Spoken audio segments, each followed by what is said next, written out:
আসসালামু আলাইকুম প্রিয় 25 ব্যাচের শিক্ষার্থীরা, আশা করি তোমরা সবাই অনেক বেশি ভালো আছো। তোমাদের সামনে হাজির হয়ে গেলাম কেমিস্ট্রি ফার্স্ট পেপারে টপ ক প্লাস সাজেশন পার্ট নিয়ে।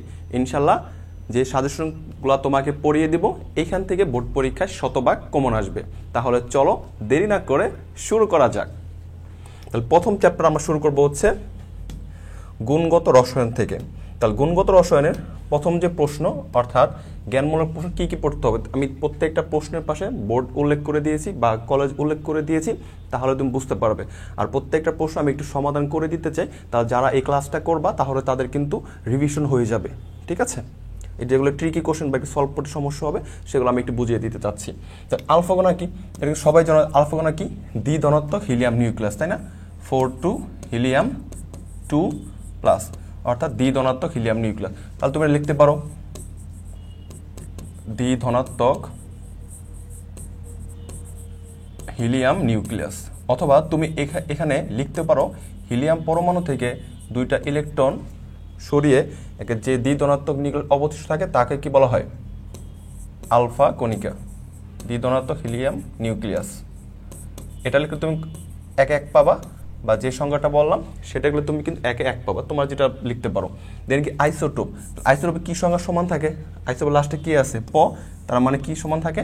প্রোটন সংখ্যা সমান থাকে, বাকি ভর সংখ্যা বা নিউট্রন সংখ্যা কি থাকে? ভিন্ন থাকে। আচ্ছা, কোয়ান্টাম সংখ্যা কি? এটা অনেকে হচ্ছে সংজ্ঞা লিখতে গিয়ে হচ্ছে বইয়ের অনেক বড় সংজ্ঞা তো লিখতে পারো না, জাস্ট তুমি লিখবা চারটা কোয়ান্টাম সংখ্যার প্রয়োজনীয়তা, অর্থাৎ যে কোয়ান্টাম সংখ্যার সাহায্যে শক্তিস্তর আকার, উপশক্তিস্তর আকৃতি, ত্রিমাত্রিক দিকবিন্যাস ও অরবিটাল এবং ইলেকট্রনের ঘূর্ণনের দিক ও প্রকৃতি ব্যাখ্যা করা যায়, তাকে বলা হয় কি? কোয়ান্টাম সংখ্যা। তাহলে তুমি চারটা কোয়ান্টাম সংখ্যা প্রয়োজন তুমি উল্লেখ করে দিলা, চারটা কোয়ান্টাম সংখ্যার মাধ্যমে সংজ্ঞাও কিন্তু হয়ে গেল।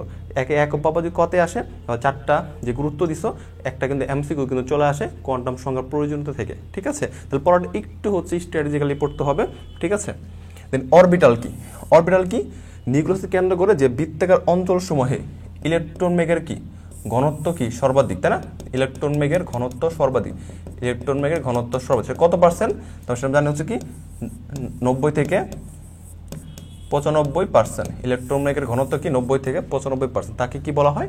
অরবিটাল। আর যে অঞ্চলে ইলেকট্রন থাকে না, এখানে কি ইলেকট্রন নাই, আমরা দেখতে পাই ইলেকট্রন প্রায় শূন্যের কাছাকাছি, একটি শূন্য বলে চলবে না, সেটাকে কি বলা হয়? নোট বলা হয়। এটা কিন্তু পরীক্ষায় আসে। দেন হচ্ছে হুন্ডের নীতি কি? খুবই গুরুত্বপূর্ণ একটা প্রশ্ন, আমরা তোমাদের কিন্তু পড়িয়েছিলাম টোনাটরি গল্পের মাধ্যমে, তাই না?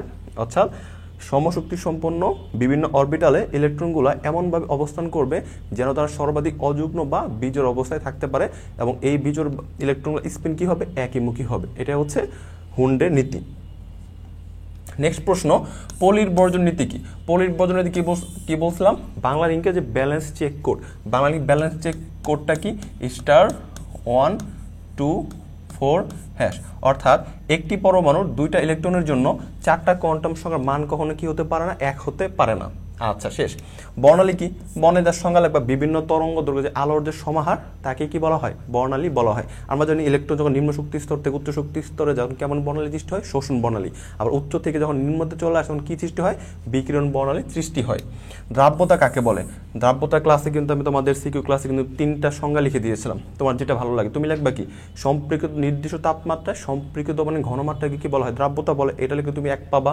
পাশাপাশি তুমি যদি দেখো নির্দিষ্ট তাপমাত্রায় সম্পৃক্ত দ্রবণে 100 গ্রাম দ্রাবকে সর্বোচ্চ যত গ্রাম দ্রবীভূত থাকতে পারে তাকেও কি বলা হয়? দ্রাব্যতা। বা আরেকটা লিখতে পারো যে সংজ্ঞা লিখছিলাম, নির্দিষ্ট তাপমাত্রায় 1 লিটার দ্রবণে যত মোল দ্রবীভূত থাকে সম্পৃক্ত দ্রবণে তাকে ওই দ্রব্যের কি বলা হয়? দ্রাব্যতা বলা হয়। ঠিক আছে, পানির আয়নিক গুণফল কি? অবশ্যই তাপমাত্রা এখানে কি থাকবে? তাপমাত্রা কি থাকবে? ফিক্সড, অর্থাৎ নির্দিষ্ট তাপমাত্রায় বিশুদ্ধ পানিতে হাইড্রোজেন আয়নের মোলার ঘনমাত্রা এবং হাইড্রোক্সিল আয়নের মোলার ঘনমাত্রা গুণফল কি থাকে? ধ্রুবক থাকে, তাকে কি বলা হয়? পানির আয়নিক গুণফল। তো আমরা জানি 25 ডিগ্রি সেলসিয়াস তাপমাত্রায় পানির আয়নিক গুণফল কত? 1 × 10⁻14। খুবই গুরুত্বপূর্ণ। এখান থেকে আমরা কিন্তু হচ্ছে বিশুদ্ধ পানির পিএইচ নির্ণয় করতে পারি, সেটা আমরা রাসায়নিক পরিবর্তন তোমাদের কিন্তু সলভ করে দেখাবো। সম্পৃক্ত দ্রবণ কি? সম্পৃক্ত দ্রবণটা কি? অর্থাৎ নির্দিষ্ট তাপমাত্রায় কোন একটা দ্রাবকে সর্বোচ্চ যত পরিমাণ দ্রবীভূত থাকতে পারে ওই পরিমাণ দ্রবীভূত যে দ্রবণটা তৈরি করে তাকে কি বলা হয়? সম্পৃক্ত দ্রবণ। অর্থাৎ তুমি একটা চিনির শরবত বানাতে যাচ্ছ, 100 গ্রাম চিনি পানি নিয়েছো, সেখানে 20 গ্রাম চিনি দিলে সেই শরবতটা পারফেক্ট হয়। যতটুকু দরকার তুমি ঠিক ততটুকু দিলে তাকে কি বলবো আমরা, সম্পৃক্ত দ্রবণ। দেন ক্লাসন কি, ক্লাসনটা কি, জাস্ট কি পৃথক করা। কোনো কোনো কঠিন পদার্থের উত্তপ্ত দ্রবণকে তুমি যদি ধীরে ধীরে ঠান্ডা করে যদি কোনো একটা ক্লাস থেকে যদি পৃথক করো তাকে কি বলবা, ক্লাসন। আর এই যে আংশিক পাতন, এটা পড়া লাগবে না, এটা 18 সালে, এখানে এটা তোমাদের শর্ট সিলেবাস বহির্ভূত প্রশ্ন। আংশিক পাতন কখন করা হয়, যখন দুইটা স্ফুটনাঙ্কের পার্থক্য 40 ডিগ্রি সেলসিয়াসের কম হয়, তখন আমরা কি করে থাকি, আংশিক পাতনের মাধ্যমে কিন্তু আলাদা করে থাকি। বাট এটা এই বছরের জন্য পড়তে হবে না। তো এখান থেকে একটা জিনিস যেটা লাগবে সেটা পড়বো হচ্ছে দ্রাব্যতা গুণফল কি। দ্রাব্যতা গুণফল, দ্রাব্যতা গুণফল কি, নির্দিষ্ট তাপমাত্রায় সম্পৃক্ত দ্রবণে, তাই না, নির্দিষ্ট তাপমাত্রা গুণফল কি, সম্পৃক্ত দ্রবণের ক্ষেত্রে কিন্তু প্রযোজ্য, সম্পৃক্ত দ্রবণের ক্ষেত্রে প্রযোজ্য। নির্দিষ্ট তাপমাত্রায় সম্পৃক্ত দ্রবণের মোলার ঘনমাত্রা যে আয়নদ্বয়ের গুণফলকে কি বলা হয়, আয়নদ্বয়ের গুণফলকে কি বলবা, দ্রাব্যতা গুণফল বলা হয়। ঠিক আছে, এটা কিন্তু পরীক্ষা আসে। দ্রাব্যতা গুণফল কি, স্বল্প দ্রবণে আয়নিক যৌগের ক্ষেত্রে কিন্তু প্রযোজ্য, অর্থাৎ সলিডের ক্ষেত্রে বের করা যায়, গ্যাস বা লিকুইডের জন্য কিন্তু আমরা দ্রাব্যতা গুণফল বের করতে পারি না, বা দ্রাব্যতা সবার ক্ষেত্রে বের করা যায়। এটা একটা গুরুত্বপূর্ণ ইনফরমেশন, এটা কিন্তু লাগে। নেক্সট হচ্ছে অনুধাবনমূলক। তাহলে আমাদের হচ্ছে অনুধাবনমূলক কি, লিথিয়াম 2+ এর ক্ষেত্রে বোর তত্ত্ব কি প্রযোজ্য কেন। তাহলে আমরা জানি বোর মডেল কি, এক ইলেকট্রন বিশিষ্ট পরমাণু বায়নের কি বর্ণালী ব্যাখ্যা দিতে পারে, বা একাধিক ইলেকট্রন বিশিষ্ট পরমাণু বায়নের কি দিতে পারে না, বর্ণালী ব্যাখ্যা দিতে পারে না। আমরা যদি দেখি লিথিয়ামের পারমাণবিক সংখ্যা, লিথিয়াম পারমাণবিক সংখ্যা 3, তাহলে লিথিয়াম 2+ মানে কি, 3 থেকে কয়টা ইলেকট্রন ত্যাগ করছে, 2টা, অর্থাৎ এক ইলেকট্রন বিশিষ্ট পরমাণু আয়নের কি করতে পারবে, বর্ণালী ব্যাখ্যা দিতে পারবে। এই জন্য এটার ক্ষেত্রে কি হবে, বোর মডেল প্রযোজ্য হবে। এটুকুলি তুমি অ্যান্সার পেয়ে যাবা। দেন কি বলছে, ক্রোমিয়ামের ইলেকট্রন বিন্যাস সাধারণ নিয়ম হয় না কেন, ব্যতিক্রম, পাশাপাশি ক্রোমিয়ামের সাথে কি আসে, কপার আসে। তাহলে ক্রোমিয়ামের নর্মাল ইলেকট্রন বিন্যাস কত, আমরা জানি কি, আর্গন আগে কি ইলেকট্রন 4s ইলেকট্রন প্রবেশ করে, তারপরে কি 3D-তে কি ইলেকট্রন প্রবেশ করে, কারণ যার n+l এর মান কম সেখানে কি শক্তি কম, সেখানে ইলেকট্রন কি আগে প্রবেশ করে, সেক্ষেত্রে 4s2 হয়, 3D কি 4 হয়। আর আমরা জানি কি অর্ধপূর্ণ আর পরিপূর্ণ অরবিটাল, আংশিক পূর্ণ অরবিটাল তো অনেক বেশি কি হয়, সুস্থিত হয়, অর্থাৎ D-তে যদি 4 থাকে আর S-তে যদি 2টা থাকে, তাহলে S থেকে একটা ইলেকট্রন যদি D-তে প্রবেশ করে, D-তে কয়টা হয়, 5টা, তাহলে কি হবে, অর্ধপূর্ণ হয়, তখন কিন্তু বেশি কি স্থিতিশীলতা অর্জন করে। এই জন্য এটা ইলেকট্রন বিন্যাস কি হয়, 4s1 3d5। সেম তোমাদের কিন্তু কপারেটও আসতে পারে, কপারে কি পারমিশন 29, কপারের ইলেকট্রন বিন্যাস কি, কপারের সেম 4s1 3d কি হবে 10। প্রথমে স্বাভাবিক নিয়ম ইলেকট্রন বিন্যাস লাগবা 3d9 4s2, পরে প্রকৃত ইলেকট্রন বিন্যাস, অর্থাৎ S থেকে একটা ইলেকট্রন D-তে প্রবেশ করলে কি D-টা ইলেকট্রন কি ইলেকট্রন দ্বারা কি হয়, পূর্ণ হয়, তখন বেশি কি হয়, স্থিতিশীলতা অর্জন করে। বুঝতে পারছো? দেন কি 2d অরবিটাল সম্ভব নয়, ঠিক আছে, বা অসম্ভব, 3f অরবিটাল সম্ভব নয়। আমরা জানি 2d অরবিটালের জন্য, এই 2d-র জন্য আমার n এর মান কত, n এর মান হচ্ছে কি 2, তাই না, n এর মান কি 2, তাহলে l এর মান কত পাবো, l এর মান হচ্ছে কি 0 থেকে n-1, তাহলে n এর মান যদি 2 হয় তাহলে n-1 মানে কি 0 আর কি হবে 1, তাহলে 0 আর 1, এই 0 আর 1 তাহলে কি, তাহলে আমরা শুরুতে আমাদের কি অরবিটাল কিভাবে লিখি, n+l নীতি অনুযায়ী n এর মান কত, n এর মান হচ্ছে 2, দেন আমাদের এই যে 0 এর জন্য কোন অরবিটাল, s অরবিটাল, দেন আবার 2 লিখলাম, এই 1 কোন অরবিটালের জন্য, p অরবিটাল। তার মানে আমরা দ্বিতীয় শক্তি স্তরে শুধু 2s আর 2p পসিবল, 3p কিন্তু পসিবল না, মানে কি 2d কিন্তু পসিবল না, ঠিক আছে, ওকে। দেন হচ্ছে নেক্সট প্রশ্ন, 3f অরবিটাল সম্ভব নয় কেন। আচ্ছা, 3f অরবিটালের জন্য তোমার কাজ কি, 3f এর জন্য n এর মান কত, n এর মান কত পাবা 3, l এর মান তুমি কি পাবা 3 থেকে 1 বের করলে কত 2, তাহলে 0 থেকে 2 পর্যন্ত, তাহলে কি 0 1 2 পাবা। তাহলে এখানে কি পসিবল, 3s 3p আর d অরবিটাল l এর মান কত 2, ঠিক আছে, তো 3s 3p 3d possible, 3f orbital possible না। এটুকু লিখলে কিন্তু তুমি 2 পেয়ে যাবা। দেন কি পলির বর্জন নীতি, পলির বর্জন নীতি বাংলা লিঙ্কের যে ব্যালেন্স চেক কোড, একটি পরমাণুর 2টা ইলেকট্রনের জন্য 4টা কোয়ান্টাম সংখ্যা মান কখনো কি হতে পারবে না, 1 হতে পারবে না। দেন তুমি একটা উদাহরণ নিতে পারো, যেমন মনে করো যে হিলিয়ামের যদি ইলেকট্রন বিন্যাসের উদাহরণ নেই, তাহলে এখানে কি হলো 1s2, তাহলে এখানে কি 2টা ইলেকট্রন, তাই না, তাহলে প্রথম ইলেকট্রন আমরা কাজ করি, প্রথম ইলেকট্রন নিয়ে যদি আমরা কাজ করি, ঠিক আছে, প্রথম হিলিয়ামের যদি আমরা প্রথম ইলেকট্রন নিয়ে যদি আমরা কাজ করি, সেক্ষেত্রে n এর মান কত হবে, n এর মান কত হবে 1, l এর মান কত, s এর জন্য 0, m এর মান কত হবে, m এর মান হচ্ছে 0, আর s এর মান কত হবে, প্রথম ইলেকট্রন তো লিখি ঊর্ধ্বমুখী ইলেকট্রন, তাই না, ঊর্ধ্বমুখী ইলেকট্রন আমরা কত বসাবো, আমরা বসাবো হচ্ছে কি +½ ঠিক আছে, প্লাস হাফ। আর ঠিক এই ক্ষেত্রে আমি কত লিখবো, দ্বিতীয় ইলেকট্রন এন এর মান কত হবে 1, এল এর মান কত 0, এম এর মান কত L0 হলে কি M0, আর এস এর মান কি হবে 2, নিম্নমুখী ইলেকট্রনের জন্য কি মাইনাস হাফ। তাহলে তুমি দেখো যে একটি পরমাণু ঠিক 1 ঠিক আছে, 0 0 ঠিক আছে, M0 M2 তিনটা সমান, বাট একটা কিন্তু ভিন্ন, একটা এস এর মান কি প্লাস হাফ আর একটা কি আছে নেগেটিভ হাফ। অর্থাৎ সর্বোচ্চ তিনটা কন্ডাকশন মান এক হতে পারে, একটা যদি কখনো ভিন্ন হয় সেটা কি পলির বর্জন নীতি কি মেনে চলবে। ঠিক আছে, এটুকু লিখলে তুমি উদাহরণ দিয়ে এই মানে এই পলির বর্জন নীতিটা লিখবা, দেন তুমি হচ্ছে নীতিটা লেখার পর উদাহরণ দিয়ে দিবা, তাহলে তুমি 2 মার্কস পেয়ে যাবা। নেক্সট প্রশ্ন। আচ্ছা, তার আগে হচ্ছে দেখো এই সিরিজের যা আসবে তাই সিরিজ, যেহেতু এই আন্ডারে আমরা হচ্ছে এই ক্লাসগুলো তোমাদের দিচ্ছি, তোমাদের জন্য একটা কিন্তু গ্রুপ খোলা হয়েছে অলরেডি, কিন্তু প্রায় অনেক স্টুডেন্ট এখানে অ্যাড হয়ে গিয়েছে। যারা ক্লাসগুলো দেখতেছো তোমরা খুব দ্রুত এই গ্রুপে হচ্ছে অ্যাড হয়ে যাও, এবং ডিএমসি স্টেশন যে গ্রুপটা রয়েছে তোমরা তোমাদের বন্ধুদের সহ সেই গ্রুপে অ্যাড হয়ে যাও। আর আমাদের ডিএমসি স্টেশন একটা ইউটিউব হচ্ছে চ্যানেল আছে, সেটা তোমরা কিন্তু সাবস্ক্রাইব করে ফেলো, সেইখানে কিন্তু নিয়মিত কিন্তু আমাদের ভিডিও আপলোড দেওয়া হচ্ছে। অর্থাৎ তোমাদের জন্য যা করার প্রয়োজন এই সিরিজে 25 যারা ব্যাচ স্পেশালি যারা রয়েছে তোমাদেরকে সর্বোচ্চ ভালো রেজাল্ট করার জন্য যতটুকু প্রয়োজন যা যা করা দরকার আমরা কিন্তু ঠিক সেভাবেই তোমাদের কিন্তু সার্ভিসটা দিয়ে যাচ্ছি। অর্থাৎ তাহলে তোমাদের কাজ হচ্ছে এই গ্রুপে বন্ধুদেরকে হচ্ছে ইনভাইট দেওয়া, বা তোমরা হচ্ছে এই গ্রুপে হচ্ছে অ্যাড হয়ে যাওয়া। ঠিক আছে, দেন 6 নম্বর প্রশ্ন কি বলছে, একটা মাত্র ইলেকট্রন থাকা সত্ত্বেও হাইড্রোজেনের পারমাণবিক বর্ণালীতে কি অনেকগুলো রেখা সৃষ্টি হয় কেন? তাহলে আমরা জানি ইলেকট্রনগুলো কি এক শক্তি স্তর থেকে অপর শক্তি স্তরে কি লাফিয়ে চলে, অর্থাৎ ইলেকট্রন যখন নিম্ন শক্তি স্তর থেকে উচ্চ শক্তি স্তরে যায় তখন কি হয় শোষণ হয়, আবার উচ্চ থেকে যখন নিম্নতে চলে আসে তখন কি হয় বিকিরণ হয়। অর্থাৎ আমরা বলতে পারি যখন তুমি বিদ্যুৎ শক্তির প্রভাবে হাইড্রোজেন অণু প্রথমে কি হাইড্রোজেন পরমাণুতে কনভার্ট হয়ে যায়, ঠিক আছে, পরবর্তীতে হাইড্রোজেন পরমাণু অসংখ্য ইলেকট্রনগুলো তারা শক্তি শোষণ করে একটা উচ্চ পর্যায়ে একটা পর্যায়ে চলে যায়, বা যখন আমরা বিদ্যুৎ শক্তি সরাই ফেলি একটা নির্দিষ্ট কিন্তু গ্রাউন্ড স্টেটে কিন্তু চলে আসে।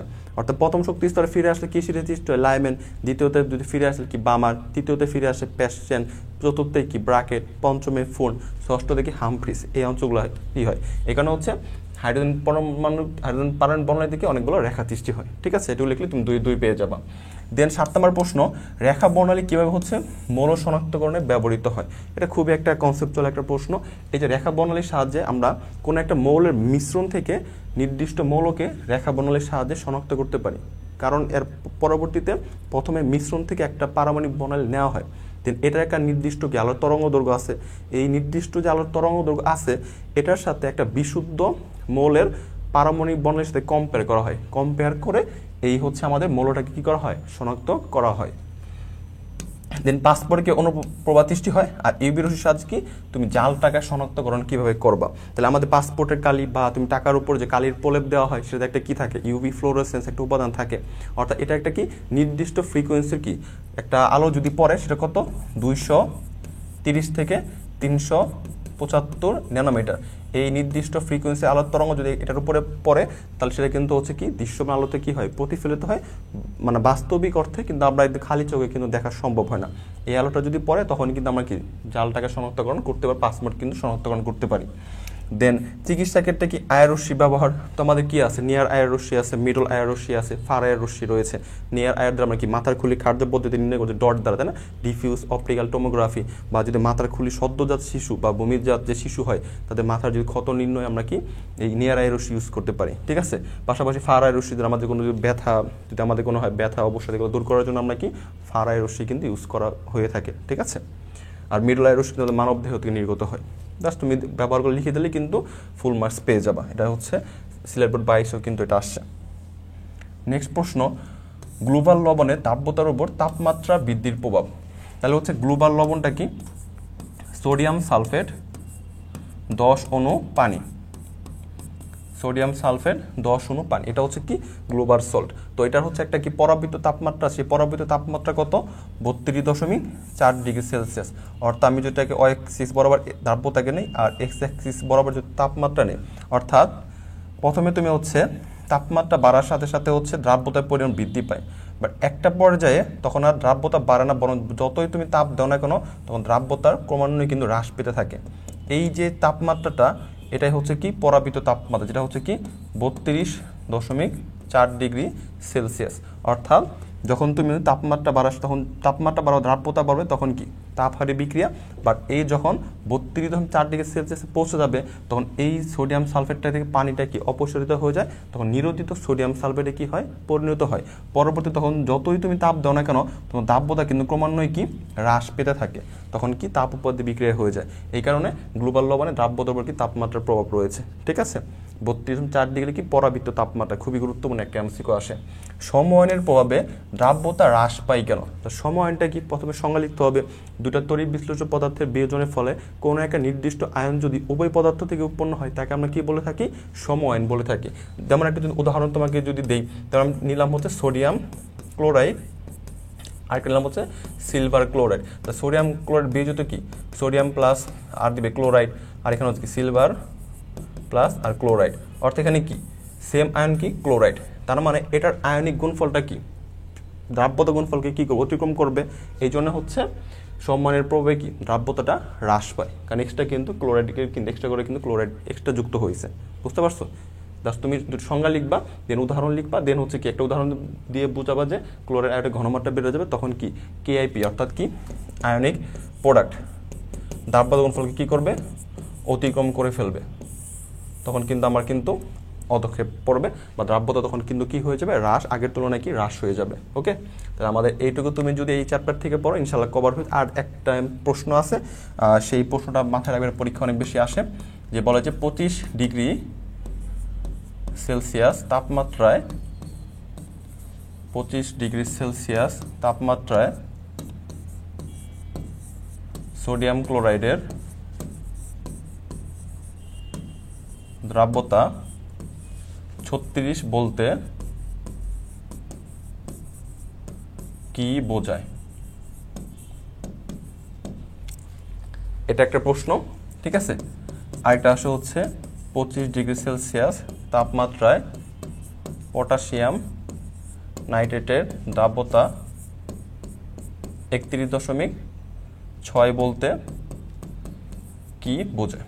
আচ্ছা, এটা দেখো, তারপর দ্রাব্যতা হচ্ছে দুইটা একক আছে না, দ্রাব্যতা একক কি গ্রাম পার 100, আরেকটা হচ্ছে কি মোল পার লিটার বা কি গ্রাম পার লিটার, তাই না? অর্থাৎ সম্পৃক্ত দ্রবণের ক্ষেত্রে এখান থেকে আমরা বলতে পারি না নির্দিষ্ট তাপমাত্রায় সম্পৃক্ত দ্রবণে 100 গ্রাম দ্রাবকে যতটুকু দ্রব্য থাকে তাকে ওই দ্রবণের কি বলা হয়, দ্রাব্যতা বলে থাকে। তার মানে এখান থেকে আমরা বলতে পারি না 25 ডিগ্রি সেলসিয়াস তাপমাত্রায় সোডিয়াম ক্লোরাইড দ্রাব্যতা 36 বলতে বোঝায় নির্দিষ্ট তাপমাত্রায় সোডিয়াম ক্লোরাইডের সম্পৃক্ত দ্রবণে 100 গ্রাম দ্রাবকে, মানে কি এবার কি বলবো, 100 গ্রাম পানিতে সোডিয়াম ক্লোরাইড যদি দ্রবীভূত করি তাহলে আমাদের তাহলে কতটুকু দ্রবীভূত হতে পারবে, 36 গ্রাম কি সোডিয়াম ক্লোরাইড দ্রবীভূত হতে পারবে।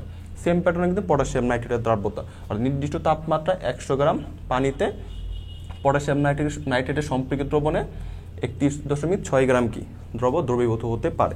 এইটুকুলিকে সংজ্ঞাটা লিখবা, এটুকুলিকে তুমি কিন্তু 2 পেয়ে যাবা। ঠিক আছে, তাহলে আমাদের গুণগত রসায়ন থেকে তোমাদের ক এবং খ যতটুকু সাজেশন দিলাম ইনশাল্লাহ এখান থেকে প্রত্যেকটা বোর্ডে শতভাগ ইনশাল্লাহ কমন আসবে। এবার চলো আমরা নেক্সট চ্যাপ্টারে চলে যাই, মৌলের পর্যাবৃত্ত ধর্ম ও হচ্ছে রাসায়নিক বন্ধন চ্যাপ্টারের দিকে। আচ্ছা, তাহলে প্রথমে যে জ্ঞানমূলক প্রশ্ন, ক্ষার ধাতু কি? ক্ষার ধাতু হচ্ছে কি গ্রুপ 1 মৌলকে কি বলা হয়, ক্ষার ধাতু বলে, তাই না? ওই যে কি লি না কে রুবি কি ছেছে ফেলেছে, তাই না? আর মিথ্যার ধাতু কি বলা হয়, মিথ্যার ধাতু বলা হয় কি গ্রুপ 2 এর মৌলগুলোকে কি বলা হয়, মিথ্যার ধাতু। এখানে কিন্তু এমসিকিউ কেন্দ্রের পরীক্ষায় আসে, তাই না? ওই যে বিরিয়ানি, মোগলাই, কাবাব সরিয়ে বাটিতে রাখো।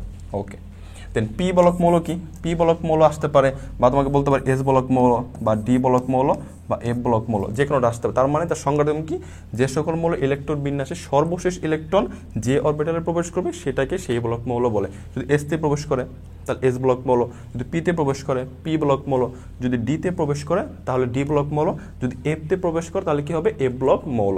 ওকে, অবস্থান্তর মৌল কাকে বলে?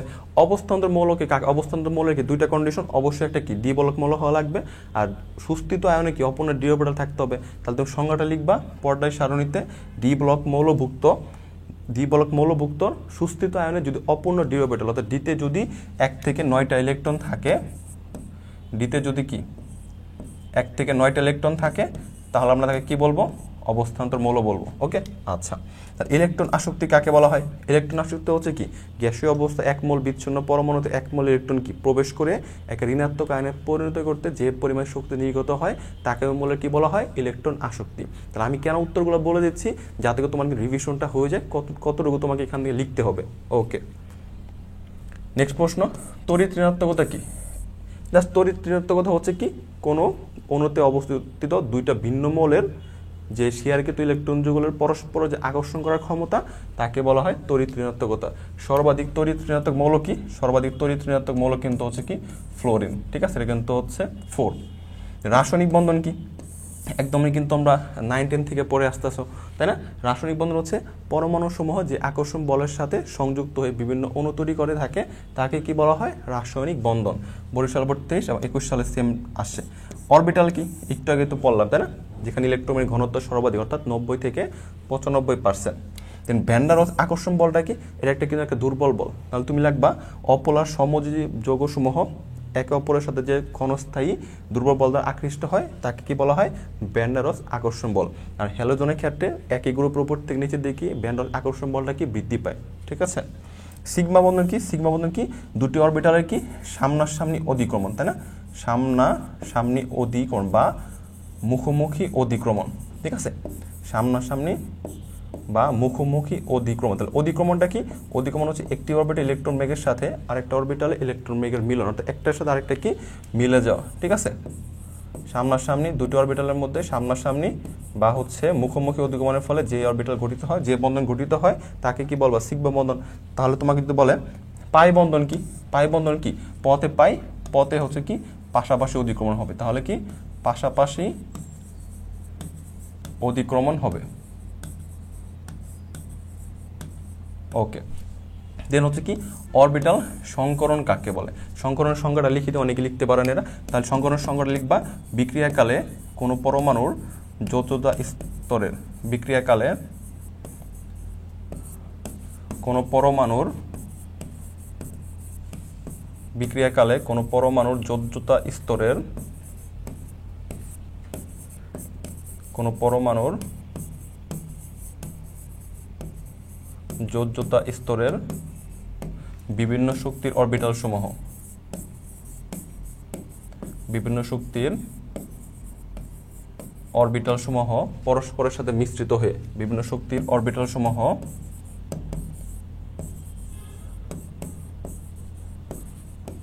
সমূহ পরস্পরের সাথে মিশ্রিত হয়ে, পরস্পরের সাথে মিশ্রিত হয়ে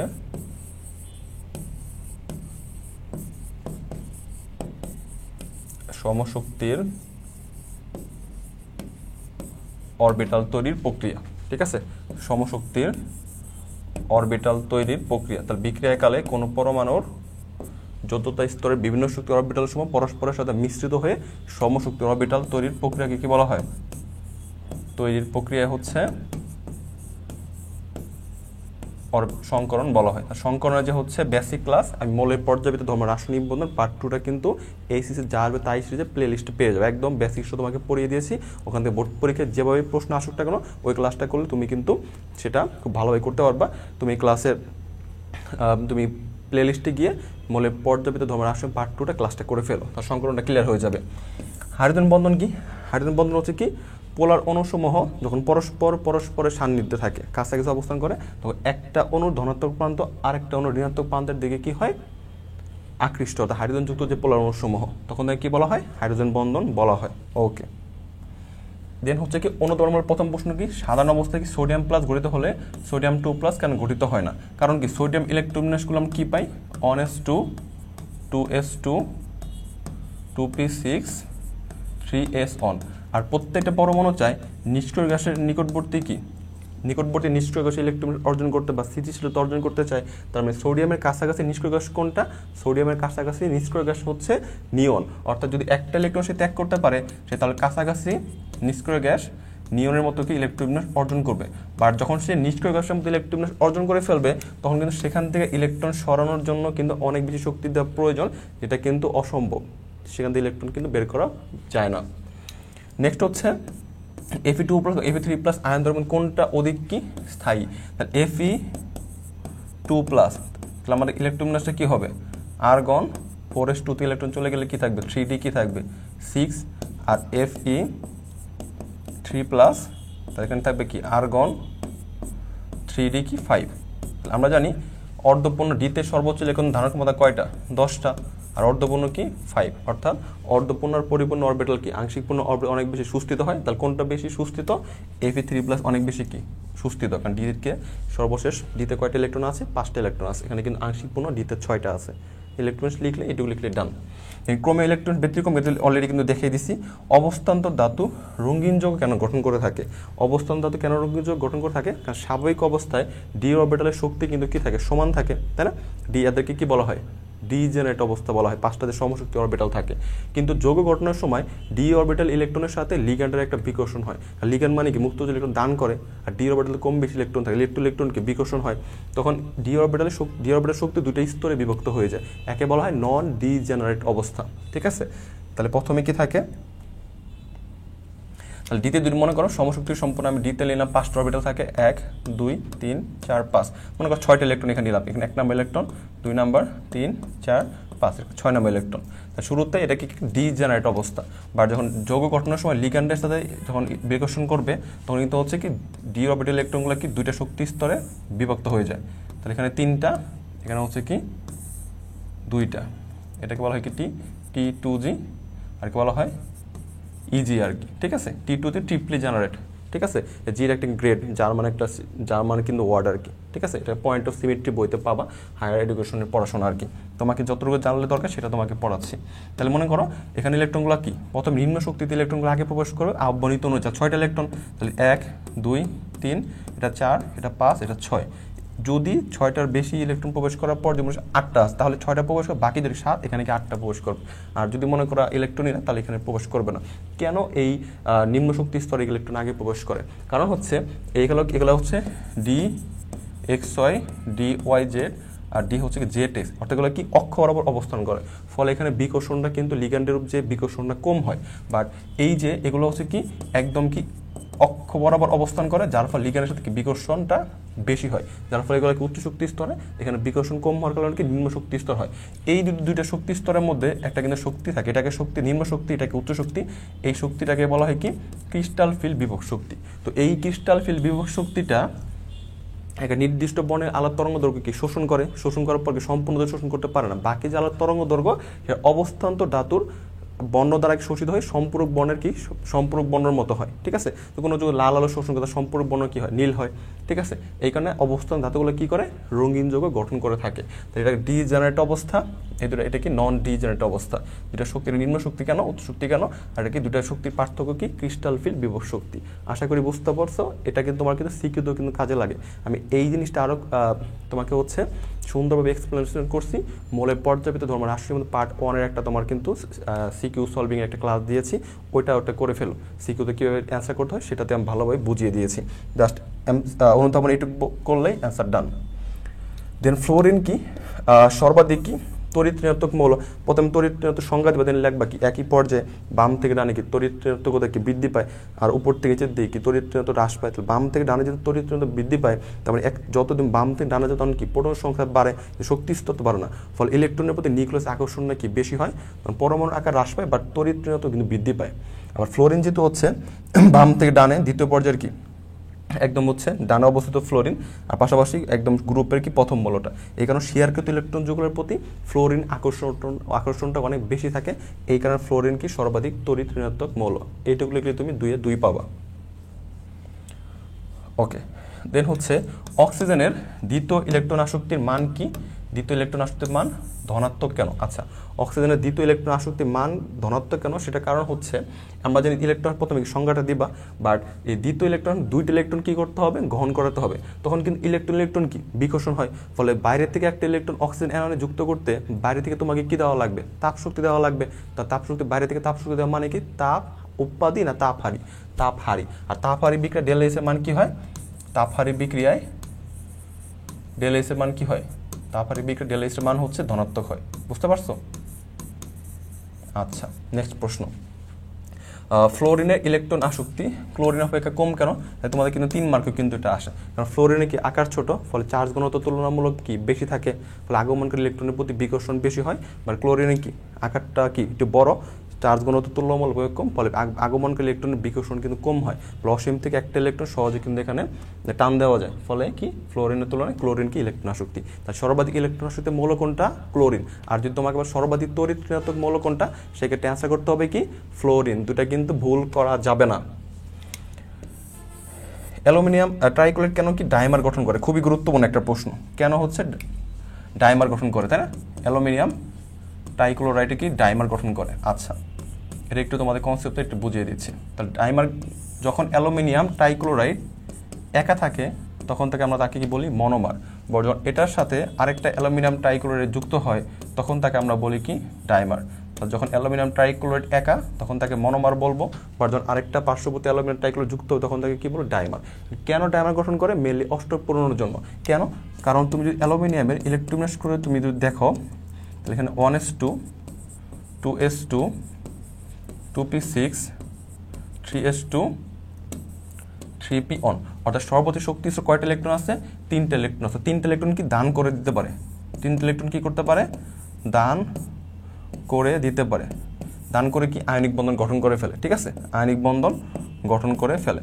এই যে আয়নিক বন্ধন গঠন করে ফেললো, কিন্তু অ্যালুমিনিয়াম একটা বিশেষ একটা বৈশিষ্ট্য কারণে এটা সমুদ্রী যৌগ নয় কিন্তু আচরণ করে থাকে। কারণ কি আমরা জানি একই পর্যায়ে তুমি বাম থেকে যত ডানা যাবা তত কিন্তু আকার হ্রাস পায়, তো কি চার্জ ঘনত্ব তুলনামূলক বেশি, ফলে এই অ্যালুমিনিয়াম দ্বারা ক্লোরাইড আয়নে কিন্তু সহজে কি করা যায়? পোলারায়ন ঘটে। ফলে এই অ্যালুমিনিয়াম পার্শ্ববর্তী দুইটা ক্লোরিন পরমাণুর সাথে সন্নিবেশ বন্ধন দ্বারা যুক্ত হয়ে কিন্তু ডাইমার গঠন করে। তাহলে এটা তুমি গাঠনিক সংখ্যাটা কীভাবে আঁকাবা? যেহেতু কি তাহলে অ্যালুমিনিয়ামটা এখানে তাহলে কী হবে? এটা তখন হয়ে যাবে কি Al2Cl6।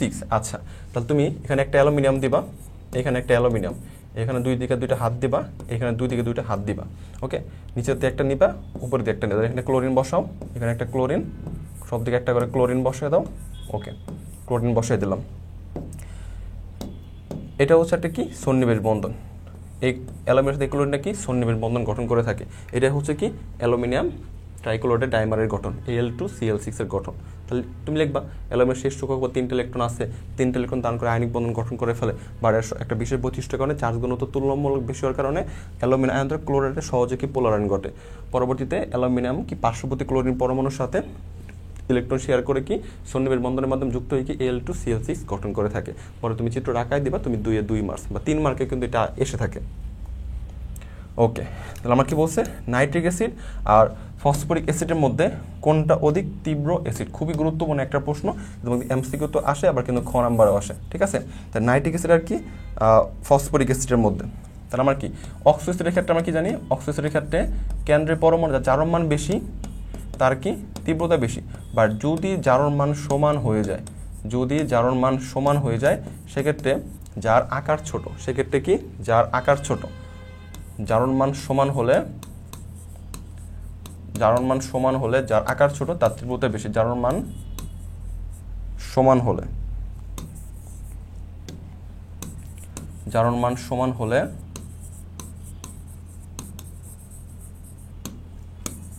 যার আকার ছোট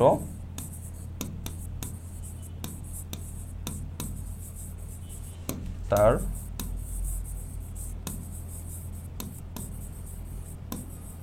তীব্রতা বেশি হয়। এখন তুমি দেখো নাইট্রোজেন দ্বিতীয় পর্যায়ের মৌল আর ফসফরাস তৃতীয় পর্যায়ের মৌল, কার আকার ছোট? নাইট্রোজেন। এই কারণে নাইট্রিক অ্যাসিডটা বেশি কি শক্তিশালী, ঠিক আছে? আর জারণ মান যার বেশি সেক্ষেত্রে কিন্তু এমনি শক্তিশালী, বাট যখন সমান হয়ে যায় যার আকার ছোট তার তীব্রতা বেশি। ছোট মরিচের জাল বেশি, একটা কথা আছে না? ওকে, দেন কি পানি একটা কি পোলার যৌগ। তাহলে পানি হচ্ছে কেন পোলার যৌগ? কারণ পোলার যৌগ কি সমদ্বিজ অণুতে আংশিক ধনাত্মক আংশিক ঋণাত্মক উৎপন্ন সৃষ্টিকে কি বলা হয়? পোলারিটি বলা হয়। আর এই যৌগকে বলা হয় পোলার যৌগ। বাট পানিতে ক্ষেত্রে তুমি দেখো, পানিতে অক্সিজেনের তড়িৎ ঋণাত্মক কত? তড়িৎ পার্থ অক্সিজেনের কত? 3.5। হাইড্রোজেন তড়িৎ ঋণাত্মক কত? 2.1, যেটা কি বিয়োগ করলে 1.4, যা একটা কি পোলার সমদ্বিজ যৌগ গঠনে কি শর্ত পূরণ করে থাকে। আর এটাতে পানির ক্ষেত্রে আমার এই অক্সিজেনের হচ্ছে তড়িৎ ঋণাত্মকতা কিন্তু বেশি, অক্সিজেনের কি তড়িৎ বেশি, ফলে এটা কি হয় ডেল্টা নেগেটিভ, আর হাইড্রোজেনের তড়িৎ কম, ফলে এখানে কি ডেল্টা পজিটিভ হয়। আর যেহেতু হচ্ছে তড়িৎ বেশি, ফলে এখানে ইলেকট্রন কি টান দেওয়ার প্রবণতা বেশি থাকে, ঠিক আছে। পানি একটা কি আংশিক ধনাত্মক প্রান্ত, আংশিক ঋণাত্মক প্রান্ত, এইখানে পানি একটা কি পোলার যৌগ। ওকে, ঠিক আছে, পানি একটা হচ্ছে পোলার যৌগ। এখন দেখো আমরা হচ্ছে পরবর্তী হচ্ছে যে প্রশ্নটা, তাহলে আমরা 10 নম্বর এখানে প্রশ্ন ডান, আমরা পরবর্তী প্রশ্নটা আমরা চলে যাই। 11 নম্বর প্রশ্ন, সোডিয়াম ক্লোরাইডের চেয়ে ম্যাগনেসিয়াম ক্লোরাইডের গলনাঙ্কের মান কম কেন? আচ্ছা, তাহলে আমরা এখানে কোন নীতি দ্বারা এখানে অ্যান্সার করতে হবে? এই নীতিটা হচ্ছে ফাজারের নীতি থেকে আমাকে অ্যান্সারটা করতে হবে। আমাকে বলছে কি সোডিয়াম ক্লোরাইড থেকে ম্যাগনেসিয়াম ক্লোরাইড, তাহলে এখানে আমরা কি পাবো? এখানে পাবো হচ্ছে কি সোডিয়াম প্লাস ক্লোরাইড যেহেতু সেম, এখানে পাবো হচ্ছে কি ম্যাগনেসিয়াম 2+। তো আমরা জানি ক্যাটায়ন আকার ক্যাটামিয়া ছোট হলে অ্যানামিয়া বড়, ক্যাটায়নের চার্জ পারলে DOF কে ধরো। এই চারটা হচ্ছে কি ফাজানের রুলস। যদি চারটা রুলস কোনো যদি মানে সেটা কি পোলারের ক্ষমতা বেশি হয়, সৌম্য যদি বৈশিষ্ট্য বেশি হয়, আর সৌম্য যদি যোগে সব কিছু কি হয় কম কম হয়, তাই না? আচ্ছা, এই যে সোডিয়াম প্লাস ম্যাগনেসিয়াম 2+ যদি ক্যাটায়ন, তাই না? কার চার্জ বেশি? ম্যাগনেসিয়াম 2+ এর কি চার্জ বেশি। চার্জ তো সে সমান না যে ক্যাটায়ন আকার ছোট দেখবো, আর এই magnesium 2+, sodium plus magnesium 2+, 3 number জুস ক্যাটায়নের যার চার্জ বেশি তার সমজীব বৈশিষ্ট্য বেশি, ফলে এই ম্যাগনেসিয়াম ক্লোরাইড কি অধিক কি সমযোজী বা পোলারায়ন ক্ষমতা বিশিষ্ট, ফলে এটার গলনাঙ্ক কি কম হবে। আর ফাদারিতে আর তুমি সুন্দর করে এটুকু লিখে দিবা, শেষ। এই কারণে ম্যাগনেসিয়াম ক্লোরাইড গলনাঙ্কের মান কম হয়। আচ্ছা, অ্যালুমিনিয়াম টাইফ্লোরাইড আয়নিক প্রকৃতির হলো অ্যালুমিনিয়াম টাইক্লোরাইড সমযোজী কেন? আচ্ছা, তাহলে এখানে কি বলছে? অ্যালুমিনিয়াম টাইফ্লোরাইড, তাহলে আমার এখানে হচ্ছে কি অ্যালুমিনিয়াম তো সেম, এখানে কি ভিন্নতা আছে? ফ্লোরাইড আর কি ক্লোরাইড। আমরা কি অ্যানোনের দিকে আমরা কি জানি? অ্যানামিয়া বড়, যার অ্যানোনের আকার যার বড় তার কি সমযোজী বৈশিষ্ট্য বেশি, তার মানে অ্যালুমিনিয়াম টাইক্লোরাইড কি অধিক কি সমযোজী, অধিক সমযোজী বা পোলার ক্ষমতা বেশি, বাকি সব কিছু কি কম কম। তার মানে কি অ্যালুমিনিয়াম টাইফ্লোরাইডটা কি উপরেরটা কি হবে? এটা যদি সমযোজী হয়, উল্টাটা কি হবে? আয়নিক হবে, শেষ। ওকে, পানি তরল বাট H2S কেন হচ্ছে গ্যাসীয়? আচ্ছা, পানি তরলটা মেল হওয়ার কারণ হচ্ছে কি হাইড্রোজেন বন্ধন। হাইড্রোজেন বন্ধনের কারণে পানি তরল হয়। তড়িৎ পার্থক্য কি 3.5 থেকে 2.1 দেখাবা 1.4, যাটা পোলার যোগের মানে শর্ত পূরণ করে। আবার সালফারের তড়িৎ 2.5, হাইড্রোজেন 2.1 বা 0.4, যা একটা অপোলার যোগের কিন্তু মানে একটা শর্ত পূরণ করে থাকে। আর H2S এ কিন্তু কোনো কি ঘটে না, হাইড্রোজেন বন্ড কিন্তু ঘটে না, ঠিক আছে। H2 তে কিন্তু আমার কোনো হাইড্রোজেন বন্ধন কিন্তু ঘটে না, ঠিক আছে। এটা কিন্তু গ্যাসীয় অবস্থায় বা দুর্বল ভ্যান ডার ওয়ালস আকর্ষণ বল থাকে, এই কারণে H2S এর মানে কি ভৌত অবস্থা কি হয় গ্যাসীয় হয়। এটা কিন্তু তোমাদের সিকিউতে কিন্তু আসে, 4 মার্কের জন্য এটা আসে। তোমাদের কিন্তু আমি রেকর্ড ক্লাসে কিন্তু মোলের পর্যায়ভিত্তিক রাসায়নিক মধ্যে পাঠে কিন্তু দেখিয়ে দিয়েছি। এখন আমরা রাসায়নিক পরিবর্তনের প্রশ্নগুলো হচ্ছে দেখব। তাহলে প্রথম প্রশ্নটা হচ্ছে গ্রিন কেমিস্ট্রি কি? তাহলে গ্রিন কেমিস্ট্রি হচ্ছে রসায়নের যে শাখায় কোনো রাসায়নিক দ্রব্যের উৎপাদন, তার ব্যবহার, বর্জ্য ব্যবস্থার জন্য যে টেকসই এবং পরিবেশ বান্ধব পদ্ধতি নিয়ে যে শাখায় আলোচনা করা হয় তাকে কি বলা হয়? Green chemistry. এখান থেকে একটা এমসিকিউ আসে, চমৎকার একটা এমসিকিউ, সবুজ রসায়নের মূলনীতি কয়টা? তো তোমরা সবাই জানো সবুজ রসায়নের মূলনীতি কয়টা? 12টা। আচ্ছা, দেন অ্যাটম ইকোনমি কি? অ্যাটম ইকোনমি কাঙ্ক্ষিত উৎপাদের মোট ভর বাই কাঙ্ক্ষিত উৎপাদের মোট ভর, মোট কি আণবিক ভর, ঠিক আছে। আণবিক ভরকে সকল বিক্রিয়কের মোট ভরকে যে ভাগ দিয়ে 100 দ্বারা কি করে দেব? গুণ করে দেব। সকল বিক্রিয়কের মোট ভরের সমষ্টি। তাহলে অ্যাটম ইকোনমি হচ্ছে কাঙ্ক্ষিত উৎপাদের মোট ভরের আণবিক ভরকে যদি সকল বিক্রিয়ক আণবিক ভরের অনুপাত দিয়ে 100 দ্বারা গুণ করে দিই তাকে কি বলা হয়? Atom economy. অর্থাৎ অ্যাটম ইকোনমির পরিমাণ যত বেশি হবে বিক্রিয়া তত বেশি কি হবে? পরিবেশ বান্ধব হবে, ঠিক আছে। রাসায়নিক সাম্যাবস্থা কি? রাসায়নিক সাম্যাবস্থা কি? যে বিক্রিয়া কোনো বহুমুখী বিক্রিয়ার যে কি সম্মুখ বিক্রিয়ার পশ্চাৎ বিক্রিয়ার সমান হয় তাকে কি বলা হয়? রাসায়নিক সাম্যাবস্থা। খুবই গুরুত্বপূর্ণ সাতেলিয়ার নীতি, যেটা কি তোমার লাশ নীতি হিসেবে পড়ে থাকো। তো সাতেলিয়ার নীতি কি কোনো বহুমুখী বিক্রিয়ার সাম্যাবস্থা থাকাকালীন সময়ে যেসব নিয়ামকের উপর নির্ভরশীল করো, অর্থাৎ তাপমাত্রা, চাপ, ঘনমাত্রা, কোন একটা নিয়ামক যদি তুমি চেঞ্জ করো সাম্যাবস্থা এমনভাবে চেঞ্জ হবে ডানে বা বামে যাবে যাতে এইসব নিয়ামক পরিবর্তনের ফলাফল কি হয়? প্রশমিত হয়। এটা লিখে তুমি কি এক এক পেয়ে যাবা। ওকে, দেন সবথেকে গুরুত্বপূর্ণ প্রশ্ন কি? বরকের সূত্রটা কি? বরকের সূত্র হচ্ছে কি নির্দিষ্ট তাপমাত্রায় নির্দিষ্ট সময় উপস্থিত কোনো বিক্রিয়ার হার ওই সময় উপস্থিত বিক্রিয়কগুলোর সক্রিয় ভরের সমানুপাতিক। এখন ভাইয়া সক্রিয় ভর বলতে কি বোঝায়? এটা কিন্তু একটা এমসিকিউ তো আসে। সক্রিয় ভর বলতে বোঝায় মোলার ঘনমাত্রা অথবা আংশিক চাপ, মোলার ঘনমাত্রা অথবা আংশিক চাপ। এই মোলার ঘনমাত্রা থেকে আমরা কিন্তু হচ্ছে সাম্যদ্রবক কেসির মান বের করে থাকি, আংশিক চাপ থেকে সাম্যদ্রবক কি কেপির মান কিন্তু বের করে থাকি।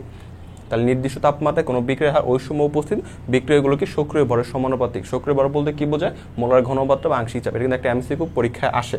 আচ্ছা, দেন নেক্সট প্রশ্ন কি, প্রবাহক বিষ কি? তাহলে প্রবাহক বিষ হচ্ছে যেসব পদার্থের উপস্থিতি কি প্রবাহকের ক্ষমতা কি প্রবহন ক্ষমতা হ্রাস পায় বা নষ্ট করে বিনষ্ট করে দেয়, তাকে প্রবাহক বিষ বলা হয়। একটা উদাহরণ কি, আর্সেনিক ট্রাইঅক্সাইড H2O3, এটা একমাত্র কি প্রবাহক বিষের উদাহরণ। এটা কিন্তু এমসিকিউতে আসে।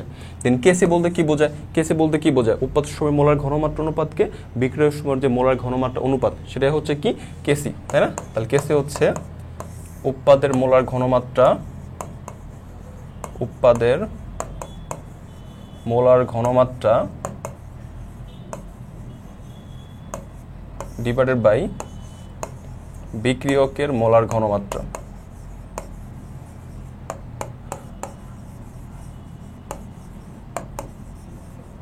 বিক্রিয়কের মোলার ঘনমাত্রা, ঠিক আছে? অর্থাৎ আমি একটা বিক্রিয়া নেই A প্লাস বি, সেটা হচ্ছে C প্লাস ডি। তাহলে এই বিক্রিয়ার জন্য আমি কেসি কি লিখবো?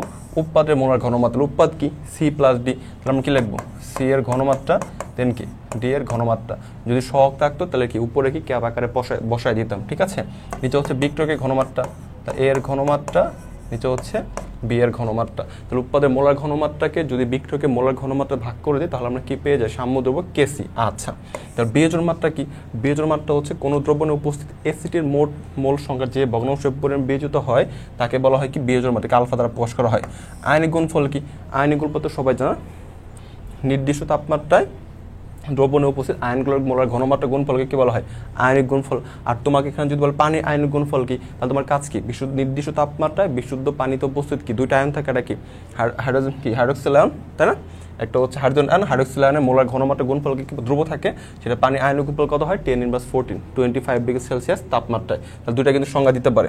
আর পিএইচ এর সংজ্ঞা খুবই গুরুত্বপূর্ণ। তাহলে আমরা পিএইচ কি জানি? পিএইচ জানি হচ্ছে মাইনাস লগ অফ হাইড্রোজেন আয়নের ঘনমাত্রা।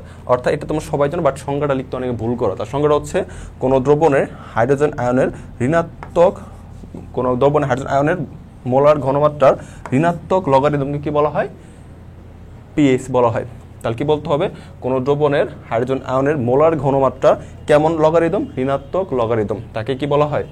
পিএইচ বলা হয়। এটি পুরোটা কিন্তু লিখতে হবে, কোনো একটি স্কিপ করলে কিন্তু তোমার সংজ্ঞা হবে না। ওকে, দেন নেক্সট প্রশ্ন কি, বাফার কি? আর বাফার দ্রবণ সেম, অর্থাৎ কোনো দ্রবণে যদি সামান্য অ্যাসিড বা ক্ষার যোগ করে তাহলে বাফার দ্রবণ মানে কি পিএইচ কোনো কি হয় না, দ্রবণের পিএইচ কোনো পরিবর্তন হয় না। বাফার দ্রবণ কি দুই প্রকার, একটা অম্লীয় বাফার, একটা কি ক্ষারীয় বাফার। কীভাবে অ্যান্সার করবো সব কিন্তু আমি সিকিউ ক্লাসে দেখিয়ে দিয়েছি। বাফার ক্ষমতা, বাফার ক্ষমতা হচ্ছে যদি বাফার দ্রবণের পিএইচ তুমি এক পরিবর্তন করতে চাও তাহলে ওই ক্ষারকে তোমার ওই দ্রবণ তোমার তীব্র ক্ষারক যোগ করতে হয়, তাকে বলা হয় বাফার ক্ষমতা। আর সক্রিয়ণ শক্তি কি? সক্রিয়ণ শক্তি হচ্ছে কি একটা বিক্রিয়া সম্পন্ন হওয়ার জন্য ন্যূনতম যে শক্তির প্রয়োজন তাকেই বলা হয় হচ্ছে সক্রিয়ণ শক্তি। আর আমরা জানি বিক্রিয়ার বেগ হ্রাস করার জন্য কি সক্রিয় শক্তি কিন্তু বাড়াতে হয়। একটা এমসিকিউ তোমাদের সলভ করেছিলাম, নিশ্চয়ই মনে আছে। দেন অন্য ধর্মকে চলে আসি। গ্রিন কেমিস্ট্রির প্রয়োজনটা কি? গ্রিন কেমিস্ট্রি তো আমরা জানি সবুজ রসের মূলনীতি 12টা। আমাদের যত বেশি পরিবেশ বান্ধব তত আমাদের জন্য ভালো, যত আমাদের বর্জ্য কম উৎপাদন করে আমাদের প্রোডাক্টিভিটি বেশি বাড়ানো যায় সেটা আমাদের জন্য বেশি গুরুত্বপূর্ণ। এই জিনিসগুলো লিখে দিলেই হবে। দেন উভমুখী বিক্রিয়া কখনো শেষ হয় না, অবশ্যই, কারণ উভমুখী বিক্রিয়া কি থাকে? বিক্রিয়ক আর উৎপদ থাকে। আমরা জানি কেসি বা কেপির মান কি শূন্য বা কি অসীম হতে পারে না। যদি কোনো উভমুখী বিক্রিয়া শেষ হয়ে যেত তাহলে কিন্তু কেপি বা কেসির মান শূন্য হয়ে যেত। যেহেতু কেপি বা কেসির মান শূন্য বা অসীম হওয়া পসিবল না, এই কারণে উভমুখী বিক্রিয়া কখনো শেষ হয় না। এটুকুলিকে তুমি দুই পাবা। কেন কেপি বা কেসির মান শূন্য বা অসীম হতে পারে না সেটা নেক্সট প্রশ্ন তোমাকে সলভ করিয়ে দেবো। যেন বদ্ধ পাত্রে রাসায়নিক সাম্যাবস্থা সংঘটিত হয়। এখন বলা হচ্ছে রাসায়নিক সাম্যাবস্থায় কি উভমুখী বিক্রিয়ায় কি সম্ভব বিক্রিয়ার পশ্চাৎমুখী বিক্রিয়ার কি হার সমান থাকে। আর রাসায়নিক সাম্যাবস্থায় কি বিক্রিয়ক আর উৎপাদ কিন্তু এক স্থানে কিন্তু অবস্থান করে। যেহেতু এক স্থানে অবস্থান করে, যদি আমরা খোলা পাত্র নেই তাহলে খোলা পাত্রে কোনো একটা কিন্তু বিক্রিয়ক উৎপাদ যদি গ্যাসীয় থাকে সেটা কিন্তু উড়ে যেতে পারে, তাহলে কিন্তু সাম্যাবস্থা থাকবে না। কিন্তু যদি বদ্ধ পাত্রে নেই তাহলে কিন্তু বিক্রিয়ক বা উৎপাদ কিন্তু সেম স্থানেই কিন্তু অবস্থান করবে, ফলে কোনো কিছু করে যাওয়ার কিন্তু সম্ভাবনা। এই কারণে রাসায়নিক সাম্যাবস্থা কি বদ্ধ পাত্রে সংঘটিত হয়। ঠিক আছে, ওকে। রাসায়নিক সাম্যাবস্থা গতিশীল, খুবই গুরুত্বপূর্ণ একটা প্রশ্ন, কতবার আসছে। রাসায়নিক সাম্যাবস্থা সংজ্ঞাটা লিখতে হবে, দেন কি প্রতি একক সময় যে পরিমাণ বিক্রিয়ক কি বিক্রিয়কের উৎপাদের পরিমাণ সেম, উৎপাদে আবার বিক্রয় কনভার্টে সেম সময়। এই জন্য রাসায়নিক সাম্য কখনো কিন্তু আপাত দৃষ্টিতে এটা কি স্থির মনে হলো, এটা কিন্তু স্থির না, অলওয়েজ কিন্তু এটা হচ্ছে গতিশীল। দেন সাম্য দ্রব্যের মান শূন্য হয় না কেন? আচ্ছা, তারপর হচ্ছে কেসির মান শূন্য হয় না বা অসীম হয় না, এরকম একটা প্রশ্ন আসে। আচ্ছা, এই প্রশ্নটা আমরা কীভাবে সলভ করতে পারি? যদি আমরা উভমুখী বিক্রিয়া নেই, এ প্লাস বি বিক্রিয়া করে সি প্লাস ডি। আচ্ছা, তাহলে এই বিক্রিয়ার ক্ষেত্রে কেসি কি উৎপাদের মোলার ঘনমাত্রা গুণফল, তাই না? সি এর ঘনমাত্রা সহগ নাই, তাহলে উপরে বসাই দিতাম। দেন বিক্রিয়কের মোলার ঘনমাত্রা, ওকে। দেন আমি যদি এখানে হচ্ছে কেপে লিখি, তাহলে উৎপাদের কি আংশিক চাপ, তাহলে কি পার্শিয়াল প্রেশার অফ সি, দেন হচ্ছে পার্শিয়াল প্রেশার অফ কি ডি, এই যে এখানে partial pressure of A into partial pressure of কি বি। আচ্ছা, অর্থাৎ যদি আমি কেসির মান যদি আমি হচ্ছে শূন্য করতে চাই, কেসির মান যদি শূন্য করতে চাই, তাহলে আমার এই যে উৎপাদের ঘনমাত্রা কি শূন্য হতে হবে, কিন্তু যেটা হচ্ছে উভমুখী বিক্রিয়া কিন্তু অসম্ভব। সেম এটার ক্ষেত্রে কেপির মান যদি তুমি শূন্য করতে চাও, তাহলে উৎপাদের ঘনমাত্রা সি বা ডি এর ঘনমাত্রা শূন্য হতে হবে, যেটা কখনোই কিন্তু পসিবল না। আবার তুমি যে সেম যদি অসীম পেতে চাও, তাহলে এই যে অসীম পেতে চাইলে বিক্রিয়কের ঘনমাত্রা তোমাকে হচ্ছে শূন্য করতে হবে, তাহলে 1/0 অসীম হবে, তাই না? তো 1/0 করলে তো মানে কিন্তু এটাও কিন্তু উভমুখী বিক্রিয়া সম্ভব না। সেম এই কারণে কেপির কি লাগবা, একটা বিক্রিয়া লিখে দেবে, দেন কি লাগবা, কেসির মান শূন্য হতে হলে উৎপাদের ঘনমাত্রা শূন্য হতে হবে, অর্থাৎ যেটা সাম্য অবস্থায় কি অসম্ভব। আবার সেম একইভাবে যদি আমরা অসীম হতে চাই, তাহলে আমার কি বিক্রিয়কের ঘনমাত্রা কি শূন্য হওয়া লাগবে, সেটাও কিন্তু সম্ভব নয় বা অসম্ভব। ঠিক আছে, এইটুকু লিখলে তুমি দুই পেজ অবশ্যই রিয়াকশন অ্যাড করতে হবে।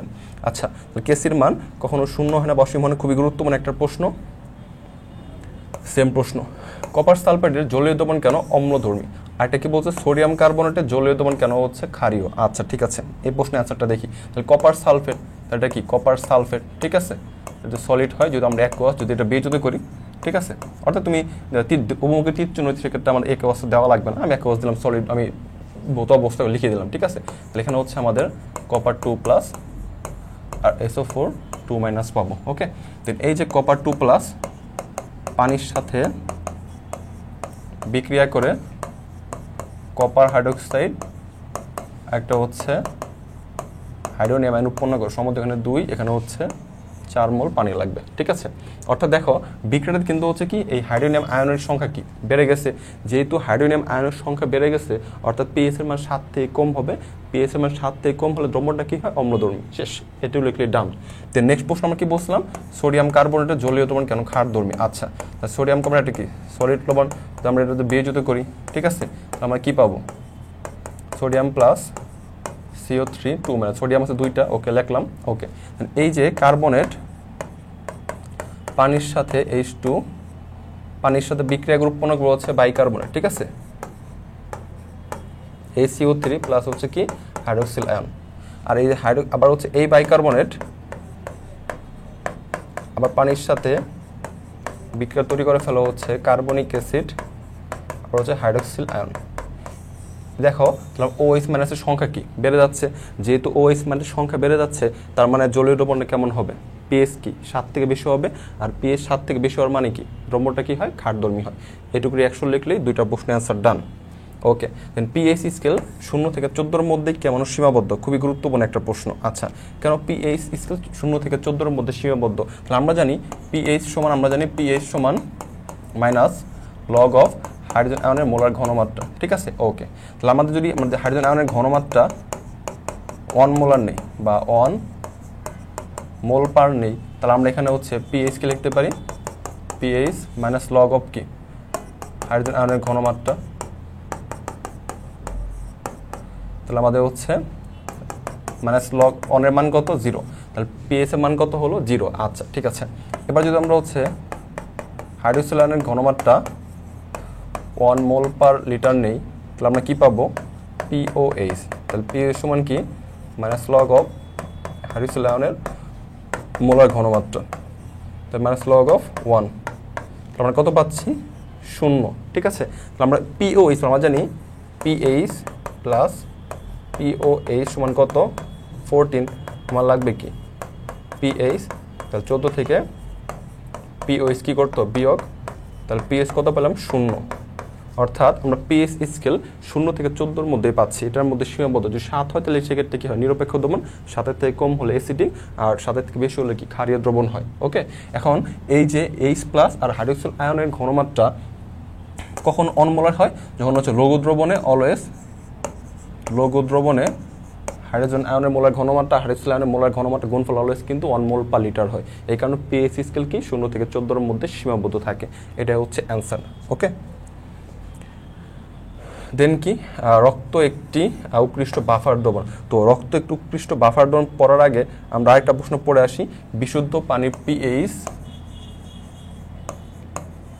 বিশুদ্ধ পানির পিএইচ 7 অথবা পিওএইচ 7 কেন? দুইটা প্রশ্ন কিন্তু অনুধর্মমূলক, খুবই গুরুত্বপূর্ণ, পরীক্ষায় আসে। আচ্ছা ঠিক আছে, তাহলে বিশুদ্ধ পানির পিএইচ 7 কেন? তো সবাই জানো কেন, এটা আমাকে অ্যান্সার লিখতে হবে। তাহলে আমরা জানি আমরা পানিকে যদি বিয়োজিত করি, তাহলে পানি বিয়োজিত হচ্ছে কি H+ আর OH- হবে। ঠিক আছে, ওকে। তাহলে আমরা এখানে কি লিখতে পারি, হাইড্রোজেন আয়নের মোলার ঘনমাত্রা হাইড্রোক্সিল আয়নের মোলার ঘনমাত্রা কি সমান, তাই না? তাহলে আমরা লিখতে পারি না হাইড্রোজেন আয়নের মোলার ঘনমাত্রা সমান হাইড্রোক্সিল আয়নের মোলার ঘনমাত্রা। তো আমরা জানি বিশুদ্ধ 25 ডিগ্রি সেলসিয়াস তাপমাত্রা পানি আয়নের গুণফল কত, 10⁻, কত 14, 24 ডিগ্রি সেলসিয়াস তাপমাত্রায় পানি আয়নের গুণফল কত, 1 × 10⁻14। ওকে, লিখে দিলাম। ঠিক আছে, তাহলে কি এটা আমরা কি লিখতে পারি, এই দুইটা আয়নের কি মোলার ঘনমাত্রার গুণফল 10⁻, কত 14। ওকে, দেন আমরা এই OH এর পরিবর্তে আমরা কি হাইড্রোজেন যেহেতু ঘনমাত্রা সমান আমরা কিন্তু লিখতে পারি, আমি লিখলাম হাইড্রোজেন আয়ন, আইটার পরিবর্তে হাইড্রোজেন আয়নের মোলার ঘনমাত্রা লিখে দিলাম, কত পাইলাম 10⁻14। দেন আমরা কি পাবো H², এখানে কত 10⁻14। ঠিক আছে, যদি দুই দ্বারা যদি ভাগ করে দেই তাহলে H+ পাবো, এখানে কত পাবো 10⁻7। আচ্ছা, আর পিএইচ 7 বানাতে হবে, তো উভয় পাশে কি নিতে হবে, উভয় পাশে যদি লগ যোগ করে লগ নিই, ঠিক আছে, তাহলে এখানে H+, তাহলে লগ 10⁻7। আচ্ছা, এবার চলো এই পাশে চলে যাই। ওকে, তাহলে লগ 10⁻7, তাহলে এইখান থেকে আমরা লিখতে পারি তাহলে লগ হাইড্রোজেন ঘনমাত্রা। ওকে, দেন আমরা একটা কিন্তু সূত্র জানি, ঠিক আছে, সূত্র আমরা কি জানি, লগ a⁴b সমান হচ্ছে b log a, রাইট? তাহলে এটা কিন্তু লগ a⁴b, তাহলে 7টা কি সামনে আসবে, 7 লগ কি হবে 7 লগ 10, আর সামনে কি মাইনাস ছিল এই জন্য মাইনাস বসাই দিলাম। ঠিক আছে, লগ a⁴b ফরম্যাটে না, তাহলে b log a। ওকে, লিখলাম। আচ্ছা, এবার হচ্ছে লগ এই log 10 এর মান কত, log 10 এর মান কিন্তু আমরা সবাই জানি 1, তাই না? log 10 তুমি ক্যালকুলেটর চাপো, log 10 এর মান কত আসবে, log 10 এর মান আসবে হচ্ছে 1, তাহলে -7 × কি 1। আচ্ছা ঠিক আছে, তাহলে আমার হচ্ছে এবার হচ্ছে আমরা কি জানি, যদি উপপক্ষে যদি হচ্ছে এখানে কি, তাহলে লগ ঘনমাত্রা এখানে কত পেলাম -7, তার মানে হচ্ছে লগ সরাইতে হবে, তাই না, পিএইচ বানাইতে হবে, তাহলে উপরে যদি মাইনাস দ্বারা গুণ করে দিই তাহলে মাইনাস লগ অফ হাইড্রোজেনের ঘনমাত্রা আর মাইনাসের গুণ করলে এখানে কি হবে 7, আর মাইনাস লগ অফ হাইড্রোজেনের পরিবর্তে কি লিখতে পারি পিএইচ, তাহলে পিএইচ সমান কত পেলাম 7, তাহলে বিশুদ্ধ পানির পিএইচ কত 7। ঠিক আছে, খুবই গুরুত্বপূর্ণ একটা প্রশ্ন। তাহলে আমরা এখান থেকে বিশুদ্ধ পিএইচ 7 পেলাম। এখন যদি পরীক্ষা আসে বিশুদ্ধ পানির পিওএইচ কেন 7, তো এইটুকু অ্যান্সার লিখে তুমি লিখবা কি, আমরা জানি পিএইচ প্লাস পিওএইচ সমান কত 14, পিএইচ তো কি 14, 0 থেকে 14-এর মধ্যে সীমাবদ্ধ, তাহলে আমরা কি লিখবো পিওএইচ 14 - পিএইচ, তাহলে 14 থেকে যদি 7 বিয়োগ করে দেই তাহলে পিওএইচ কত পাবো, পিওএইচ পাবো হচ্ছে 7। ঠিক আছে, তাহলে যেই ফরম্যাটে অ্যান্সার আসুক না কেন তোমাকে কিন্তু অ্যান্সার করতে হবে, বুঝতে পারছো? এটা হচ্ছে বিশুদ্ধ পানির পিএইচ 7 বা পিওএইচ 7 কোন। ওকে, তাহলে আমরা নেক্সট যে প্রশ্ন, রক্ত একটি উৎকৃষ্ট বাফার দ্রবণ কেন? আচ্ছা দেখো, আমরা যদি হচ্ছে কোনো অ্যাসিড জাতীয় যদি খাদ্য গ্রহণ করি তাহলে আমাদের কিন্তু হচ্ছে কি পিএইচ মানে কমে যায়, আবার যদি আমরা ক্ষার জাতীয় খাবার গ্রহণ করি তাহলে আমাদের পিএইচ মানটা কিন্তু বেড়ে যায়। তার মানে আমরা কি অ্যাসিড বা ক্ষার জাতীয় খাবার কি খাওয়া বন্ধ করে দেবো না, অর্থাৎ আমাদের রক্তে বাইকার্বনের বাফার থাকে, সেটা কিন্তু আমাদের কিন্তু সেটাকে নিউট্রাল করে দেয়, অর্থাৎ রক্তে আমাদের কি থাকে বাইকার্বনের বাফার। ঠিক আছে, এটার কারণে কিন্তু আমাদের কোনো প্রবলেম হয় না। আচ্ছা, এই কার্বনিক অ্যাসিডটা হচ্ছে কি দুর্বল অ্যাসিড, তাহলে H2CO3, তাহলে এটা বিয়োজিত হবে হচ্ছে কি H+, এটা হচ্ছে বাইকার্বনেট আয়ন হিসেবে। ওকে, আর এই যে সোডিয়াম বাইকার্বনেট, এটা প্রায় সম্পূর্ণ বিয়োজিত হয়। এখানে আমার এক চিহ্ন কি একমুখী তীর চিহ্নটা লিখলাম, এখানে হচ্ছে কি সোডিয়াম প্লাস, এখানে হচ্ছে বাইকার্বনেট। ওকে, অর্থাৎ যখন আমরা অ্যাসিড জাতীয় খাবার গ্রহণ করি তখন রক্তে আমাদের সেটা হচ্ছে কি H+ দান করে, H+ দান করে। সেই H+ এই বাইকার্বনেটের সাথে বিক্রিয়া করে তৈরি করা হচ্ছে কার্বনিক অ্যাসিড। একটা অস্থায়ী অবস্থা, এটা খুব বেশিক্ষণ থাকতে পারে না। তো এই কার্বনিক অ্যাসিডটা খুব দ্রুত হচ্ছে কিন্তু ভেঙে যায়, ঠিক আছে? ভেঙে গিয়ে তৈরি করা হচ্ছে পানি এবং হচ্ছে কার্বন ডাইঅক্সাইড, পানি এবং হচ্ছে কার্বন ডাইঅক্সাইড। এই কার্বন ডাইঅক্সাইড কাজ কি? এই কার্বন ডাইঅক্সাইড আমাদের নিঃশ্বাসের সাথে কিন্তু বের হয়ে যায়। আর এই যে পানিটা যে থেকে যায়, এই পানিটা হচ্ছে কি আমাদের কিন্তু পেটে থেকে যায়, ঠিক আছে? অর্থাৎ এই পানিটা কি করে? পানিটা কিন্তু আমাদের নিরপেক্ষতা বজায় রাখে। অর্থাৎ H+ যদি খাই সেক্ষেত্রে পানিটাকে নিউট্রাল অবস্থা বজায় রাখে। তারপরে আমরা যদি সামান্য পরে OH, যদি আমার খাদ্য খাবার খেতে OH দান করবে, এই OH-টা H+ এর সাথে বিক্রিয়া করে কি তৈরি করে? পানি তৈরি করে ফেলবে। এখন যতটুকু H+ OH কী করলো? প্রশমিত করলো, অর্থাৎ প্রশমিত করার পর H+ থেকে আমাদের ঘাটতি দেখা গেল। এখন ঘাটতিটা কী করতে পূরণ করতে হবে? তারপরে এই যে কার্বনিক অ্যাসিড তাৎক্ষণিক আবার বিয়োজিত হয়ে যে ঘাটতি হয়েছিল সেই ঘাটতিটা কিন্তু হচ্ছে কি ফিল আপ করে ফেলবে। অর্থাৎ কোনো দ্রবণে সামান্য অ্যাসিড বা যদি ক্ষার যোগ করি, দ্রবণের pH মান কোনো কি হয় না, পরিবর্তন হয় না। এই জন্য রক্ত একটা উৎকৃষ্ট বাফার দ্রবণ। একটু পুরো ফরম্যাটটা তোমাকে কিন্তু লিখে দিতে হবে। যা বললাম আশা করি বুঝতে পেরেছো। ওকে, তাহলে আমরা হচ্ছে যে প্রশ্নগুলো আসার মতো সেই প্রশ্নগুলো আমরা একদম ডিসকাস করে দিলাম। বিশুদ্ধ মানে pH 7 pH, এটা কিন্তু এক্সট্রা প্রশ্ন, এটা পরীক্ষা আসে। ওকে, এবার হচ্ছে পরবর্তী চ্যাপ্টার কর্মক্ষেত্র রসায়ন নিয়ে আলোচনা করবো। কর্মক্ষেত্র তোমাকে কী কী পড়তে হবে। প্রথম প্রশ্ন, খাদ্য নিরাপত্তা কী? তাহলে খাদ্য নিরাপত্তা কী? খুবই সহজ। তাহলে কোনো খাদ্যের উৎপাদন প্রক্রিয়া থেকে শুরু করে খাদ্য গ্রহণ পর্যন্ত খাদ্যকে জীবাণুমুক্ত রাখার জন্য যে নিরাপত্তা নির্দেশনাগুলি কি আমাদের মানে করা হয়, মানা হয়, তাকেই বলা হয় খাদ্য নিরাপত্তা। ওকে, মল্ট ভিনেগার কি? মল্ট ভিনেগার হচ্ছে অঙ্কুরিত বার্লি থেকে, তাই না? অঙ্কুরিত বার্লি থেকে বা ফার্মেন্টেশন বা যে কোনো শস্য থেকে 6 থেকে 10% ইথানোয়িক অ্যাসিড বানানোকে কী বলা হয়? Malt vinegar. এখন মল্ট ভিনেগার, ঠিক আছে? অঙ্কুরিত বার্লি কিন্তু এক ধরনের জব, বার্লি কিন্তু এক ধরনের জব, ঠিক আছে? প্রিজারভেটিভস কি? প্রিজারভেটিভস হচ্ছে খাদ্য সংরক্ষক, অর্থাৎ কোনো একটা যেসব পদার্থ খাদ্যের সাথে খুবই অল্প পরিমাণ মিশিয়ে খাদ্যকে বিভিন্ন অণুজীব যেমন ব্যাকটেরিয়া, ইস্ট, মল্ট ইত্যাদির আক্রমণ থেকে প্রতিহত করা হয়, তাকে বলা হয় কি প্রিজারভেটিভস বা খাদ্য সংরক্ষক। এখন তোমরা অনেকের মনে প্রশ্ন আসতে পারে, ভাই মলটা কি? মলটা হচ্ছে এক ধরনের ছত্রাক টাইপ, ঠিক আছে? ওই যে টয়লেটে যে কালো দাগগুলো পড়ে না, সেটা কিন্তু মল্টের কারণে পড়ে, ঠিক আছে? খাদ্য সংরক্ষক কি? সেম প্রশ্ন। কিলেটিং এজেন্টের সংজ্ঞা কি? কিলেটিং এজেন্টের সংজ্ঞা হচ্ছে খাদ্যবস্তুর মধ্যে যে বিভিন্ন অবস্থান্তর ধাতুর আয়নকে 2 বা ততোধিক সন্নিবেশ বন্ধন দ্বারা আবদ্ধ রাখতে যে এজেন্টগুলো ইউজ, তাকে বলে কিলেটিং এজেন্ট। সবচেয়ে বেশি ব্যবহৃত কিলেটিং এজেন্ট কি? EDTA, তাই না? Ethylene diamine tetra acetate. Okay, next প্রশ্ন, অ্যান্টিঅক্সিডেন্ট কি? অ্যান্টিঅক্সিডেন্ট এক ধরনের যৌগ যা অন্য যৌগের কি করে? জারণ প্রতিরোধ করে থাকে। অ্যান্টিমাইক্রোবিয়াল, অ্যান্টিমাইক্রোবিয়াল কি? এক ধরনের খাদ্য সংরক্ষক যেটা কি বিভিন্ন অণুজীব ব্যাকটেরিয়া, ইস্ট, মল্টের আক্রমণ থেকে কি করে? প্রতিহত করে। ভিনেগার কি? সবাই জানো ইথানোয়িক অ্যাসিড কি? 6 থেকে 10% কি জলীয় দ্রবণকে কি বলা হয়? ভিনেগার বলা হয়। যেহেতু 6 থেকে 10% কি ইথানোয়িক অ্যাসিড থাকে, তাহলে পানি কতটুকু থাকে? 100 থেকে 6 বিয়োগ করলে 94, 10 বিয়োগ করলে 90, তাহলে 90 থেকে 94% ভিনেগারে কিন্তু পানি থাকে, এটা কিন্তু পরীক্ষা আসে। তাহলে মল্ট ভিনেগার কি একটু আগে পড়লাম, এর অঙ্কুরিত বালি থেকে যে ভিনেগারটা তৈরি করা হয়।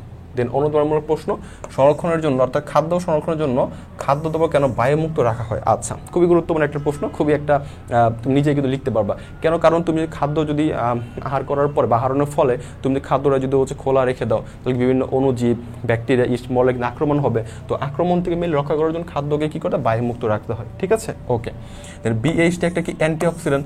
একটু আগে আমরা বললাম অ্যান্টিঅক্সিডেন্ট কি? অ্যান্টিঅক্সিডেন্ট এক ধরনের পদার্থ যা অন্য যৌগের কী করে? জারণ প্রতিরোধ করে, ঠিক আছে? এর BH বিউটাইলেট হাইড্রোক্সি টোলুইন একটা অ্যান্টিঅক্সিডেন্ট। তো আমরা জানি লিপিড জাতীয় খাদ্যগুলো এনজাইমের উপস্থিতিতে কিন্তু খুবই খাদ্যের কিন্তু জারণ ঘটায়, ফলে খাদ্যদ্রব্য কিন্তু নষ্ট হয়ে যায় বা কিন্তু দুর্গন্ধ ছড়ায়। তো এই জন্য হচ্ছে এই BHটা কিন্তু সেই জারণক্রিয়ার মাধ্যমে সে কিন্তু সেটা প্রতিহত করে। চিনি একটা প্রাকৃতিক খাদ্য সংরক্ষক। প্রাকৃতিক খাদ্য সংরক্ষক বলতে কি বোঝায়? যে তুমি প্রকৃতি থেকে পাবা, তাই না? প্রকৃতি থেকে প্রাপ্ত যে খাদ্য সংরক্ষণ যে পাওয়া তাকে বলা হয় কি? প্রাকৃতিক খাদ্য বা বহুকাল যাবৎ ব্যবহৃত যে সংরক্ষক সেটা হচ্ছে কি? প্রাকৃতিক খাদ্য সংরক্ষক। চিনি ছাড়া সোডিয়াম ক্লোরাইড আছে, সরিষার তেল আছে, তাই না? ওকে, এই চিনিতে মানে হচ্ছে চিনি কি? প্রাকৃতিক উৎস যেমন হচ্ছে কি আখ বা খেজুরের রস থেকে চিনি পাওয়া যায় না, ওকে, যেমন চিনি দ্বারা আমাদের কি আম, জেলি, আচার ইত্যাদি সংরক্ষণে কিন্তু ইউজ করা হয়। এইটুকু লিখলেই হবে। বিএসি কীভাবে জারণ বাধাগ্রস্ত করে, সেম প্রশ্নটার মতো। খাদ্যবস্তু সংরক্ষণ, খাদ্য লবণ কীভাবে কাজ করে? তো খাদ্য লবণ কি? Sodium chloride. এই খাদ্য লবণ খাদ্য থেকে পানিটাকে টেনে নেয়, পানিটাকে টেনে নিয়ে ডিহাইড্রেশনে কাজ করে।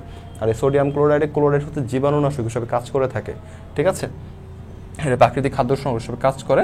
দেন হচ্ছে খাদ্য প্রিজারভেটিভস কেন ব্যবহৃত হয়? খাদ্য বিভিন্ন অণুজীব থেকে কি, বিভিন্ন অণুজীব থেকে আমার কি করা হয়, প্রতিরোধ করার জন্য, প্রতিহত করার জন্য কি খাদ্য সংরক্ষণ প্রিজারভেটিভস ব্যবহার করা হয়।